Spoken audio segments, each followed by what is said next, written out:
কত যত্নের পাখি তুমি,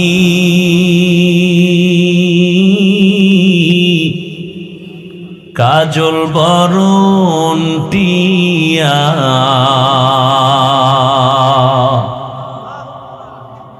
সময় হলে যাইবা চলে, এই দুনিয়ার সব থুইয়া।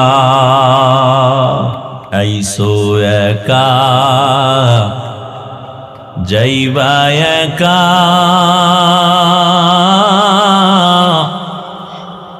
সঙ্গে কেহ যাইবে না। দিন দুই চারি কেন্দে সবে, কেউ তো খবর নিবে না। মাটির পিঞ্জিরা ভাঙ্গিয়া চুরিয়া,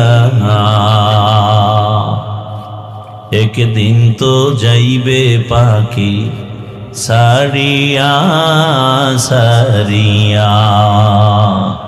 ও আমার কলিজার যুবক, তোমার তো জানা নাই কোন দিন তোমার গালে দাড়ি উঠা শুরু হয়ে গেছে। তোমার জানা নাই ওই কালো দাড়ি কোন দিন আবার সাদা হয়েছে। মনে আসেনি ও মুরব্বীরা, ছোটবেলা পানি ভাত খাইয়া যেই শক্তি দিয়া লাভ দিতে পারতেন, এখন সেই কোরমা বিরিয়ানি খাইয়াও সেই শক্তি আর পাওয়া যায়? তাহলে কি খানায় শক্তি বাড়ায়? আরে মাওলার কুদরত।